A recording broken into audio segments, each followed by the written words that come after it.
Hello विद्यार्थियों, मेरे प्रिय विद्यार्थियों, आप सबका मैं डॉक्टर कुसुमलता कटियार हिंदी साहित्य एवं भाषा चैनल में स्वागत करती हूँ, अभिनंदन करती हूँ। आज हम छायावाद के प्रवर्तक जयशंकर प्रसाद की प्रसिद्ध कविता आंसू के कुछ अंशों की संदर्भ सहित व्याख्या का अध्ययन करेंगे। तो चलिए, कविता करने के पहले हम लोग जयशंकर प्रसाद जी के जीवन से संक्षिप्त रूप से परिचित हो लें। प्रसाद जी की पहली कविता सावक पंचक सन 1906 में भारतेंदु नामक पत्रिका में कालाधर के नाम से प्रकाशित हुई थी। यह नियमित रूप से गीता का पाठ करते थे, किंतु यह गीता का पाठ करना ही पर्याप्त नहीं मानते थे, अपितु गीता के आशय को जीवन में धारण करना आवश्यक मानते थे। साहित्य प्रेमी जयशंकर प्रसाद जी का जन्म 30 जनवरी 1989 में काशी में हुआ था। इनके पिता का नाम बाबू प्रसाद था, जो सुंगनी साहू के नाम से प्रसिद्ध एक धनी व्यवसायी थे। माँ का नाम मुन्नी देवी था। बचपन में पिता की मृत्यु के बाद इनकी शिक्षा का प्रबंध घर पर ही हुआ। यहाँ पर इन्होंने हिंदी, संस्कृत, उर्दू, फारसी तथा अंग्रेजी का अध्ययन किया और व्यापार की देखभाल के साथ हिंदी की सेवा में लगे रहे। यह स्वभाव से मृदुभाषी, स्पष्ट वक्ता, साहसी और हंसमुख थे। इनकी मनोवृत्ति धार्मिक थी। यह शिव के परम भक्त थे तथा भारतीय संस्कृत के उपासक थे। इन्होंने नाटक, काव्य, उपन्यास, निबंध अनेक विषयों पर साहित्य लिखा। मेरे प्रिय विद्यार्थियों, जयशंकर प्रसाद की प्रसिद्ध कविता आंसू, जिसके कुछ अंशों की व्याख्या हम पढ़ेंगे, इसमें प्रसाद जी ने अपने हृदय की पीड़ा को व्यक्त किया है। यह एक भावुक कवि थे। इनकी भावुकता को हम इनके हृदय स्पर्शी काव्य आंसू में देख सकते हैं। आंसू एक श्रृंगार प्रधान कविता है। चलिए, हम कविता को संदर्भ सहित, कविता के कुछ अंशों को संदर्भ सहित व्याख्या पढ़ते हैं। चलिए विद्यार्थियों, व्याख्या आरंभ करते हैं। इस करुणा कलित हृदय में अब विकल रागनी बसती है, क्यों हाहाकार स्वरों में वेदना असीम गरजती है। मानस सागर के तट पर क्यों लोर लहर की घातें कल कल ध्वनि से हैं कहती कुछ विस्मृत बीती बातें। प्रस्तुत पंक्तियां छायावादी कवि जयशंकर प्रसाद द्वारा रचित आंसू महाकाव्य से उद्गृत हैं।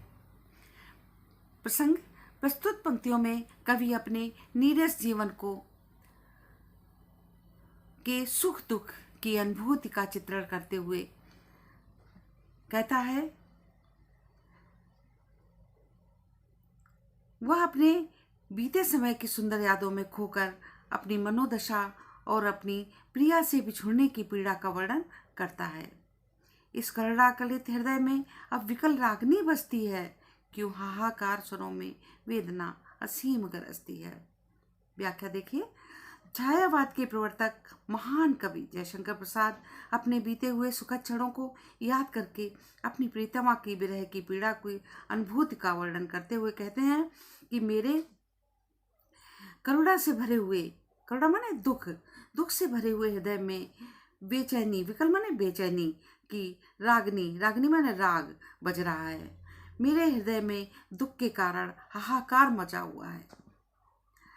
क्यों हाहाकार स्वरों में वेदना से, मेरे हृदय में दुख के कारण हाहाकार मचा हुआ है। उस हाहाकार के स्वरों से वेदना असीम गरजती है, माने जिसका ओर छोर नहीं है।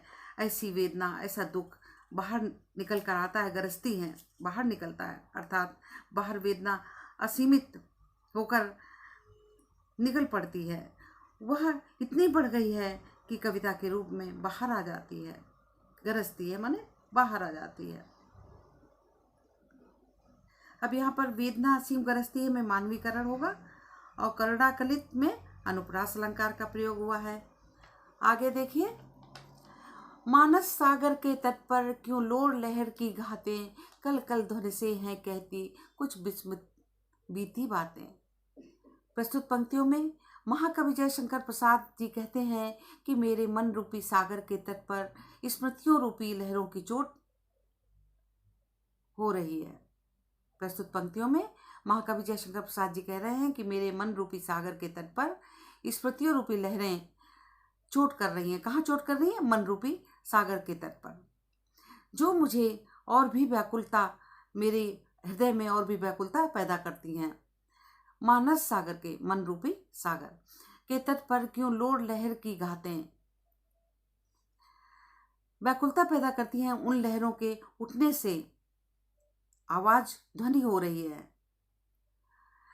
कवि को ऐसा प्रतीत होता है कि जैसे अतीत की भूली बातें यादें दिला रही हों।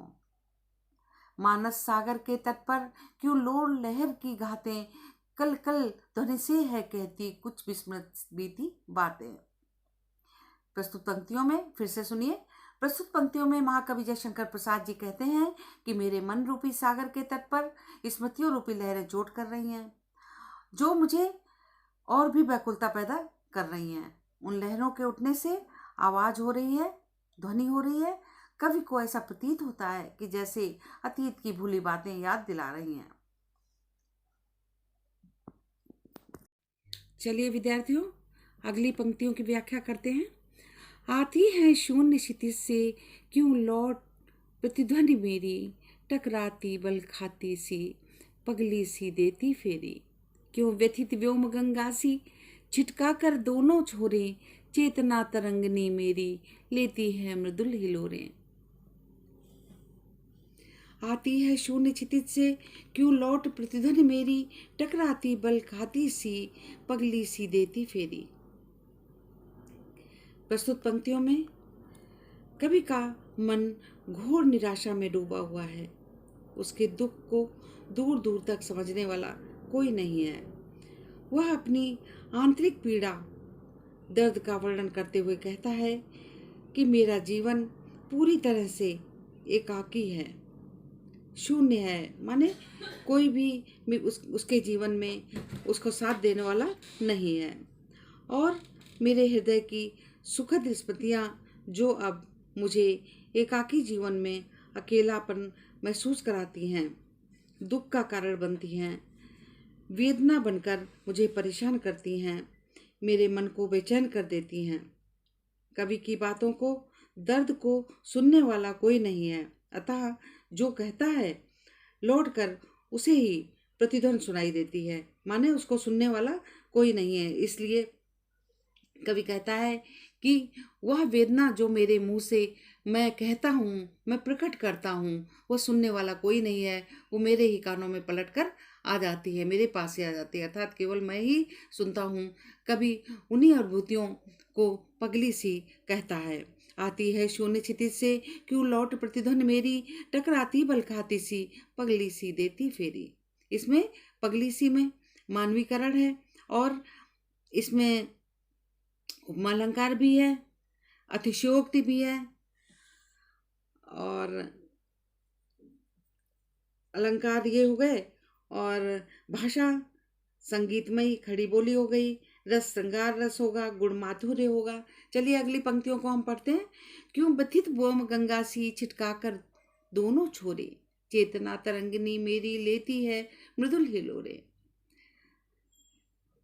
तो संदर्भ तो सबका एक सा ही है। प्रसंग प्रस्तुत पंक्तियों में महाकवि जयशंकर प्रसाद जी अपने हृदय में व्याप्त घोर निराशा, वेदना का वर्णन करते हुए कहते हैं कि उन विचारों को प्रकट कर रहे हैं जिसको दूर दूर तक सुनने वाला और समझने वाला उनके जीवन में कोई नहीं है। व्याख्या। क्यों व्यथित व्योम गंगा सी छिटका कर दोनों छोरे। प्रस्तुत पंक्तियों में कवि अपने हृदय के दुख को व्यक्त करते हुए अपने मन की स्थिति अर्थात चेतना को आकाश गंगा और नदी से तुलना करते हुए कहता है।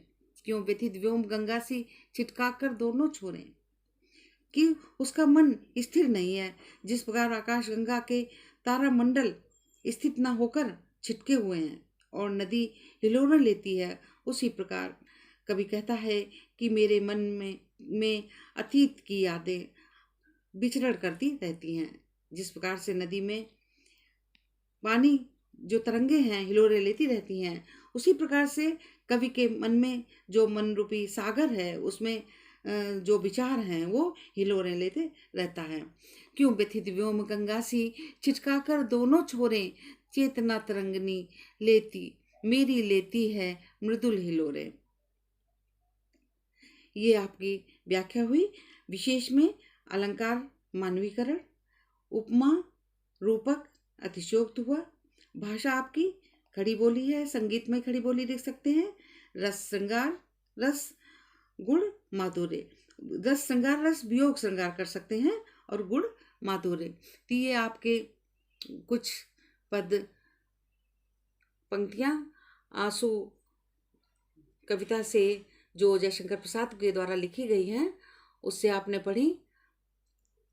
चलिए अगले वीडियो में मिलते हैं। धन्यवाद।